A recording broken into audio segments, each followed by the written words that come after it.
title, Zippity Doopod. And looking back now, I feel like I came up with the hardest to spell podcast title, the hardest to pronounce podcast title, which is terrible for like search engine purposes or finding the show in iTunes. It has all these hyphens in it. It starts with a Z, so it's at the bottom of every list. So I think had I not been 19 and new to the world of podcasting, which was itself brand new then, I might have come up with a better title. But it is gratifying to hear that your wife likes it. I feel better about it now. I found it pretty easy because I was looking for Disney podcasts, and I was like, oh, this is a fun name, and I'll listen to it. Then I saw you had the music content. I love Disney music, love it.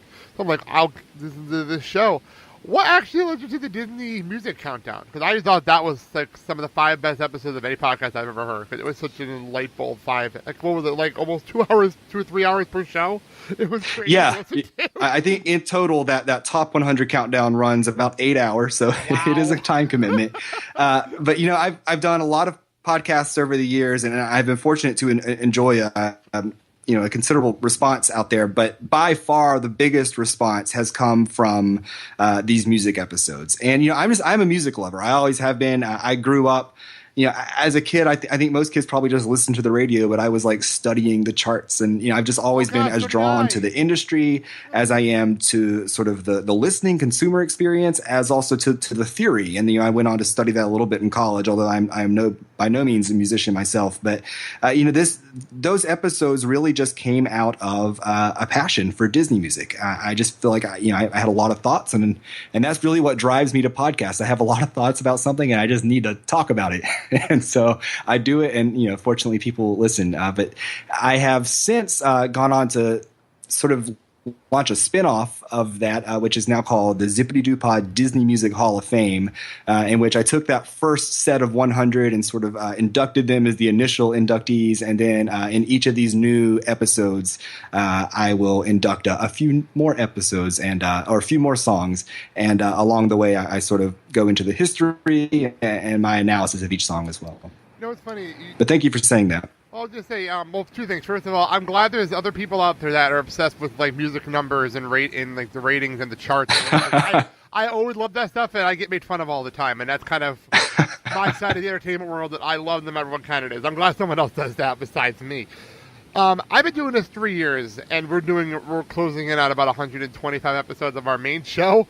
I just noticed that you've been doing this 10 years, and you only have what on your Zippity Doopod 73 episodes. How does that work? Yeah, so I early on I sort of changed the release schedule that I was committing to, and I reached a point where I said, this is not going to be a weekly show. It's not going to be a monthly show. You can sort of think of it as like one of those special topics lecture courses that they offer for freshmen in colleges sometimes. When topics arise, a show will come out, and so I just ask listeners to stay subscribed to the feed, and I would rather release a show that sort of meets my highest quality standard, because a tremendous amount of time and thought does go into each episode that I produce. And I'd rather just episodes arise organically and sort of take the time that they need to become what they are. And so that has been very liberating for me as a podcaster. I understand that there's this unspoken rule out there in podcasting that if you don't release an episode on a regular basis, your audience will leave you. And I was worried about that, but that has not happened. In fact, my audience has, continually grown across time, which is something that I don't always understand, but it's been wonderful to see. So I do actually have a few episodes in the can. I have one completely recorded, but I'm just not sure that it meets that quality standard that I talked about. I'm sort of self-critical when it comes to releasing the podcast. But in addition to Zippity Doopod, something I do a little more frequently is the Hub podcast, which is a podcast with a panel of hosts who each have their own respective Disney podcasts, and we sort of come together to talk about the issues of the day in Disney news. And so I'm on that one a little more frequently. And then also I'm a regular contributor on the Disneyland Gazette podcast, which is a fantastic sort of journalism-themed or newspaper-themed podcast about Disneyland. There we are. The Hub podcast. I just looking it up actually on my phone here, so I can subscribe to that. Okay, great. Follow that. I was wondering, because you explained the future of the show, because like I said, I hadn't been updated since August, and I know a lot of podcasters, especially in the Disney world, a lot of podcast fans, I should say, in the Disney world have been panicking because Inside the Magic kind of faded away out of nowhere. Like, it was one of my personal favorite shows, and that kind of faded away. So I think a lot of people are just worried that another show is going to fade away because of what happened with him. That's why I'm wondering. Yeah, and Ricky did a great show for a number of years, and I'm not entirely sure if he's sort of officially put it to rest or if it's just de facto to rest. But that is my understanding. I think it's been a while since he's done a new episode, and I understand that he is very much occupied with his many other endeavors for the Disney community. But yeah, so when I launched my podcast back in 2005, there were only two others in existence. There was the Mouse Pod. That was the first ever Disney podcast hosted by Jesse Alpsbaum, and that's how I got my start. He brought me on for a one-time interview. Because I was writing for UltimateDisney.com at the time, and so he brought me on to talk about my work with them, and then that led to sort of a regular gig on his podcast.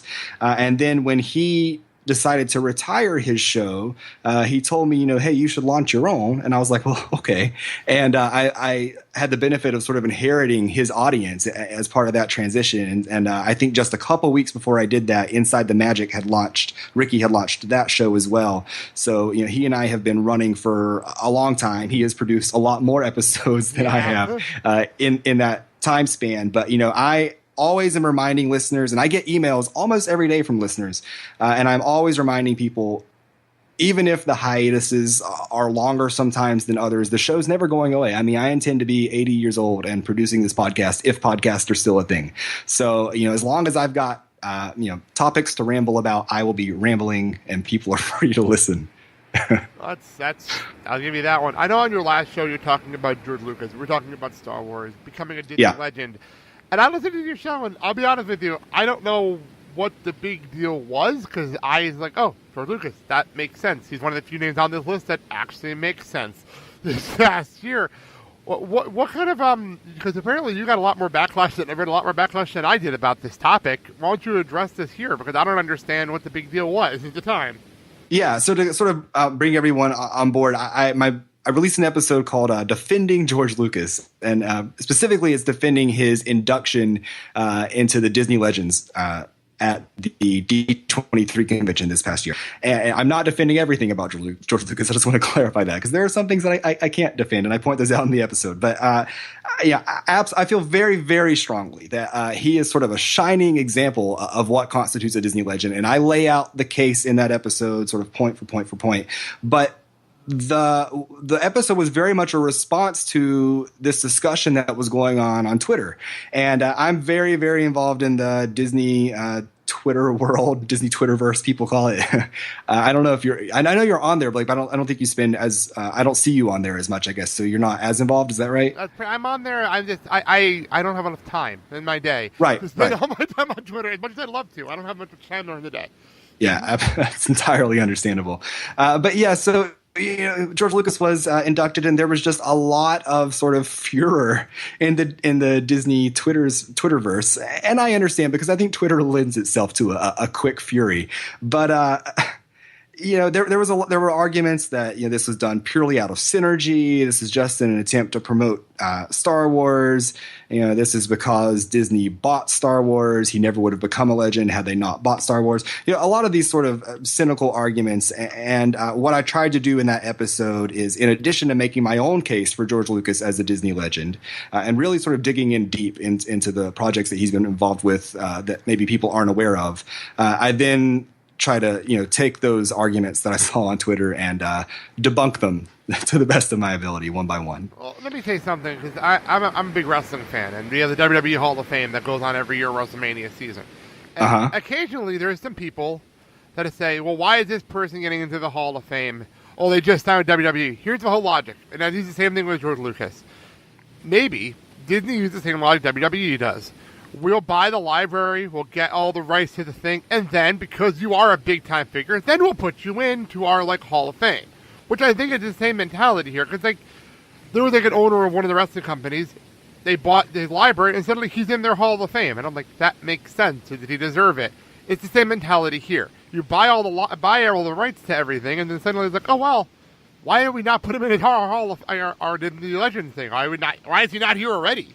That's what I felt like at the moment. Why is he not here? It doesn't make any sense. Right. Right. And I'm a lot less interested in why Disney may or may not be inducting him this year than I am in just, does he deserve it? Like you said, does he deserve to be there? And so that's sort of my perspective. But one of the points that I make in the show is, while I do think it's fair to consider the fact that Disney purchased Lucasfilm, that's not an irrelevant fact. It's actually very relevant. But for the sake of argument, I mean, even if we stopped George Lucas's career before any of that happened, he still is, eminently deserving of that induction. And so that's sort of the argument that I make there. I have to agree with you. So, as I mentioned earlier, we've been trying to set this up for a while. The last time we were going to talk, you actually had a tour with Imagineering. Why don't you tell me about that? Because I'm actually really interested and very, very jealous.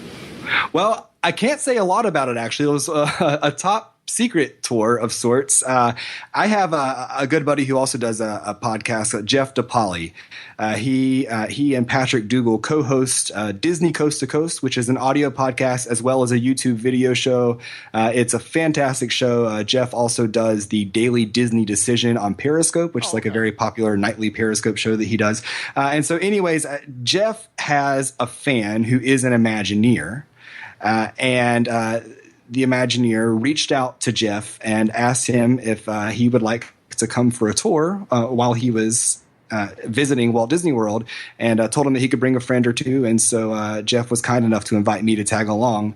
I really can't claim any sort of bragging rights to the exclusivity of the tour. I was just there as an invited guest. But we were sort of sworn to secrecy. But I will say that we saw a lot of very cool things, and the takeaway that I had from it more than anything else was that there is a lot more sort of high-level Imagineering that happens on the Orlando campus than I had realized previously. I'd always sort of assumed that the bulk of it was taking place in California, and probably the majority of it is, but there's quite a bit happening in Orlando as well. Yeah, I was going to say, my whole thing, I know you can't say a whole lot, but it had to be surreal to be in an environment like that. I know for me, I would have been geeking out like crazy walking through something along those lines. It was.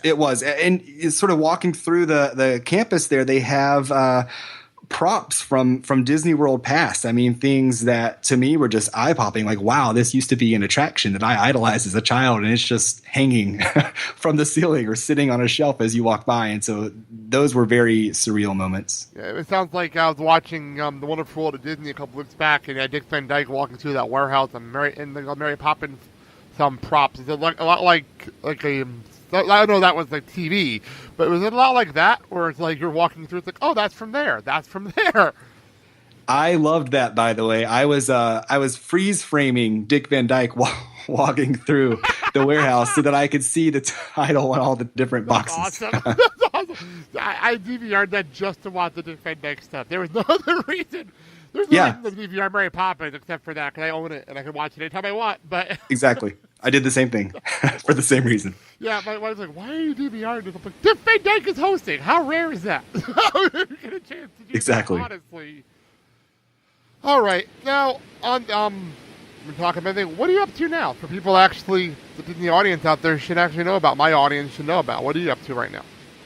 Well, as you mentioned at the beginning of the show, it just released the second edition of Thinking Fan's Guide to Walt Disney World Magic Kingdom. I am working on a couple of very exciting projects that I will be able to announce this year, but I'm not able to announce them now. So it's another one of these sworn to secrecy things, and I apologize for giving a completely unhelpful tease or unappealing tease. But I will just say that I am involved in a few projects. Oh, one other thing I should mention is that I recently wrote a foreword for a friend of mine, Kyle Burbank, wrote a book. It's his first book, and it's called The E-Ticket Life. And it is a series of stories and essays based on his travels to Disney parks around the world and how those experiences shaped his life, like as a human being. And it's just, I read the book. It was wonderful, just funny and touching every single time, just so like sweet. And I full disclosure, I am a character in some of the stories as well, so I'm a little bit biased.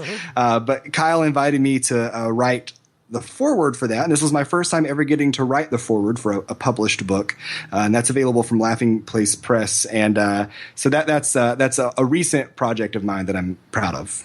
Well, very, very cool. Before we actually wrap this up, because we're talking a lot about some things, my next guest on the book club is actually going to be Aaron Sparrow, who is an